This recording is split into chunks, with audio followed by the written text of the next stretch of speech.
else in here? No, What are you doing here? I live here. No, you don't. My grandmother lives here. Are you gonna hurt me? We found your door unlocked. We get lucky like that sometimes. Open houses sometimes.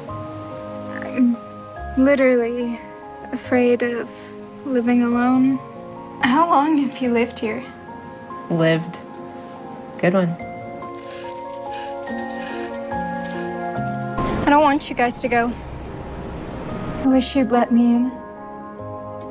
So what are you gonna do when she gets here? What are you talking about? What makes you think your grandma's really coming here? I'm just saying. You see, we really don't know you at all. Jeff. Yes. Jeff, I'm Jeff too. Nice to meet you. It's the best. That way I'll never forget your name. Now here's the $1 million question. Are you in Las Vegas?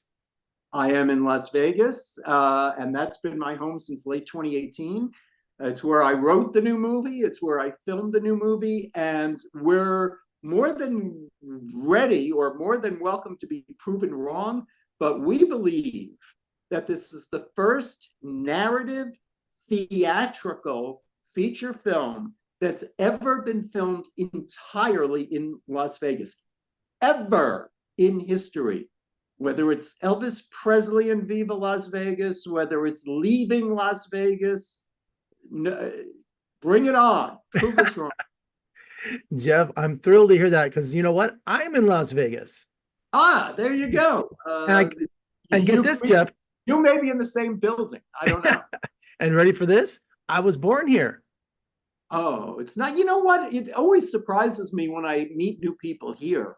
Mm-hmm. How many natives, how many people grew up in Vegas. I think though we're arriving at that point where such a thing is not just possible but almost likely. I can imagine when Vegas, back in the 50s and 60s, everybody was a newcomer. Yeah, so, I mean, my family came here in the 50s, and I was born, if you know the Vegas University Medical Center, UMC. Yeah, sure. But back then it was Southern Nevada Memorial. And get this, Jeff, I grew up across the street from UMC in Scotch 80s. So I'm so local, it's ridiculous. I guess so. And also you had easy medical care if you needed it. So absolutely. And you want to hear my neighbors growing up? You ready? I had Steve Wynn. What? You want to hear the neighbors I had growing up? I had Steve Wynn, Jerry Lewis. Was he already?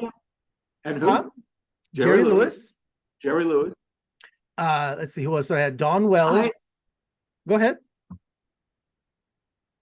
Did Jerry Lewis have a full-time place here, or was he just here when he performed? No, he had a full house here. Yeah. In fact, when he had an estate sale after his passing, I got a chair out of his dining room I have in my house.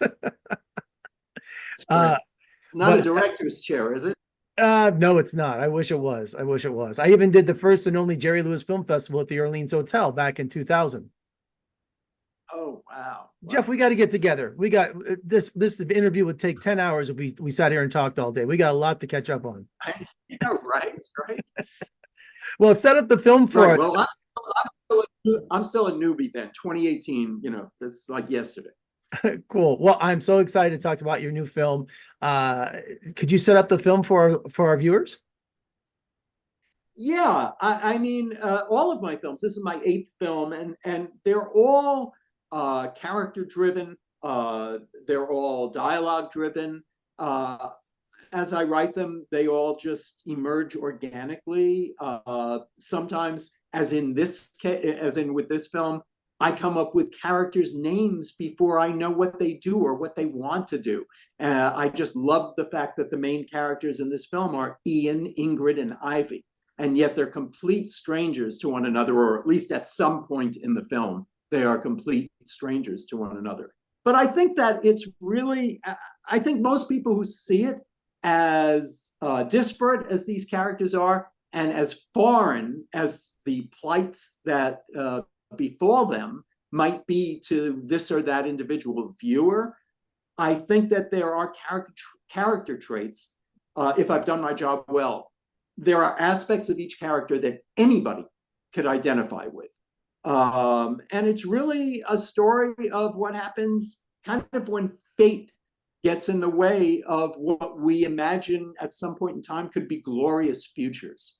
It's about two of the three characters who are kind of need to escape their overachieving families and need to find their own road to overachievement. And then the third person is almost the opposite of that. She's lost her entire family. Somebody who is the only survivor of a tragic car accident, and the only family member left who becomes her guardian is her grandmother. And that's not who you want to be living on top of which she suffers from a pathological condition called monophobia. She can't live alone, and the only one she's got to live with is her grandmother. And when she encounters, kind of scarily and certainly unexpectedly, two strangers who are squatting in her grandmother's brand new Las Vegas condo, she has to make a split-second decision. Are these people going to be a threat to her, or are these people going to help her get through the night? Because grandma ain't showing up for a while. She's not. She's not. The idea of living alone, not just by herself, but in a brand new place amidst brand new people, is a horrifying idea to her. And Jeff, what I loved about this film is that there was such an honesty to the performances and also the setups. You had simple settings, nothing complicated. I mean, it felt like almost like a documentary, like it was actually happening. There was an honesty to the performances and to your writing. And I was wondering, did Vegas kind of influence you in that kind of storytelling for this film? No, I got lucky by selecting these three actors after the fact, after writing, after conjuring up these characters from whole cloth.